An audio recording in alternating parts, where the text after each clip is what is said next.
Quran Surat Al-Baqarah ayat 215.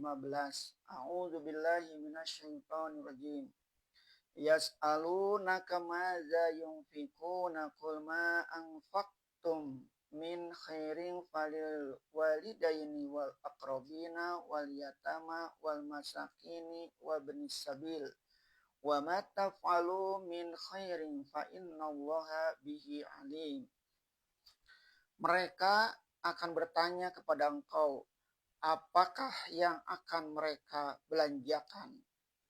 Terdapat berbagai riwayat yang sahih ataupun doif tentang beberapa orang sahabat menanyakan kepada Rasulullah Shallallahu Alaihi Wasallam tentang cara mereka berbelanja atau menafkahkan harta dan kepada siapa yang patut diberikan. Satu di antara hadis itu ialah riwayat atau radhiyallahu anhu bahwasanya seorang laki-laki pernah bertanya kepada Rasulullah Shallallahu Alaihi Wasallam, kalau uang saya hanya 1 dinar, kepada siapa patut saya berikan? Beliau menjawab, kalau hanya 1 dinar, nafkahkanlah untuk dirimu sendiri. Orang itu bertanya lagi, kalau 2 dinar? Rasulullah menjawab, nafkahkanlah untuk ahli engkau atau istri. Lalu katanya pula, saya ada 3 dinar. Beliau jawab, nafkahkanlah kepada khodam engkau. Saya ada 4 dinar. Beliau menjawab, nafkahkanlah kepada kerabat engkau. Saya punya 6 dinar.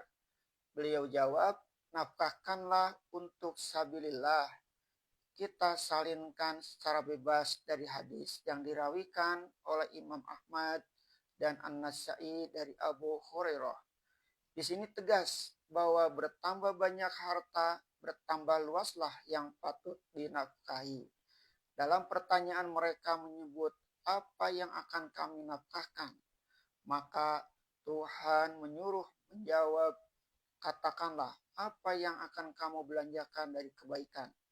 Yang dimaksud di sini ialah harta yang halal dan sebagai kekayaan sebagaimana dahulu telah ditafsirkan ketika membicarakan ayat wasiat. Ayat 180 tentang makna khairon. Jadi sambil lalu telah terjawab pertanyaan mereka tentang apa yang akan dinafkahkan. Sebab kalau disebut apa, maka termasuk pula jenis emas, perak, atau barang, atau ternak. Itu terserahlah asal barang halal dan dari kemampuan. Lalu dilanjutkan kepada siapa? Ialah kepada ibu bapa dan keluarga karib dan anak-anak yatim dan orang-orang miskin dan anak perjalanan. Kalau kita berpindah kepada hukum-hukum yang tertentu dalam fikih, di sana ada diterangkan siapa-siapa yang wajib diberi nafkah. Pertama tentulah istri, kedua anak-anak. Akan tetapi jawab Rasulullah yang dituntunkan wahyu ini adalah umum. Nafkah karena kemampuan khairon. Sebagaimana tadi telah dapat kita baca pada hadis yang dirawikan Imam Ahmad dan An-Nasa'i itu. Bertambah luas harta, maka bertambah banyaklah yang wajib kita pikirkan. Baik wajib menurut budi atau wajib menurut hukum agama. Yang mendapat keistimewaan pertama ialah ayah dan bunda. Kalau dahulu ketika kita masih belum dewasa, beliaulah lemah. Kita pula lah lagi yang harus memikirkan beliau. Berbahagialah orang yang masih dapat berkhidmat kepada ibu bapaknya karena umur beliau yang panjang dan ada kemampuan menafkahinya. Taraf yang kedua ialah keluarga karib. Keluarga yang paling karib ialah anak kandung dan saudara. Anak kandung yang telah lepas dari tanggungan tetapi miskin. Daripada membantu orang lain, dahulukanlah membantu mereka.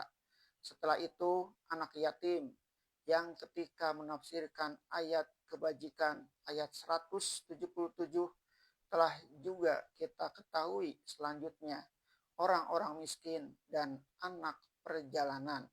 Bisa dilihat di ayat 177.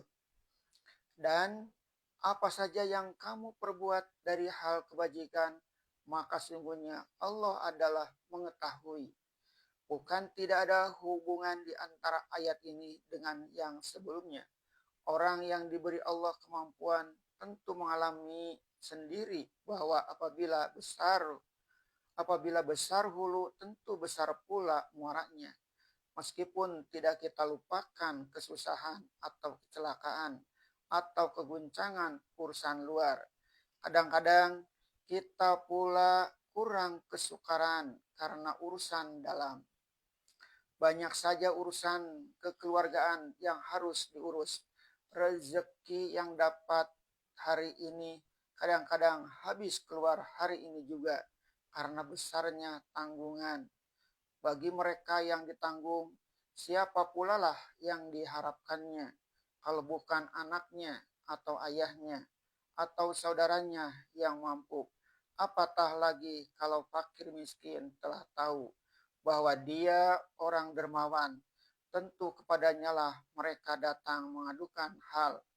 Akan tetapi oleh karena iman kepada Allah, buat menyampaikan harta Allah kepada yang patut menerimanya, dan itulah dia yang sebenarnya kekayaan. Orang yang bakhil pada hakikatnya tidaklah kaya meskipun dia menyimpan uang berpeti-peti, sebab hidupnya sepi dan diperbudak oleh harta. Mendidik diri suka memberi sampai menjadi kebiasaan, menyebabkan timbulnya lapang dalam dada dan rasa bahagia karena membahagiakan orang lain. Akan tetapi tuntunan agama yang disampaikan Nabi menyuruh memperhatikan yang lebih perlu. Karena kalau orang sudah sampai memberikan semurah-murahnya kepada orang lain dan kurang memperhatikan yang lebih fardu, ayah, bunda, dan keluarga yang dekat, tandanya orang ini telah mendapat ancaman penyakit riya, suka dipuji, bila dipersambungkan dengan ayat menyuruh berzakat, bila nisab dan haul telah sampai, ditambahkan lagi dengan ayat wasiat, dapatlah digambarkan betapa bentuk tokoh dan takah daripada seorang mukmin apabila dia menjadi seorang bertakwa.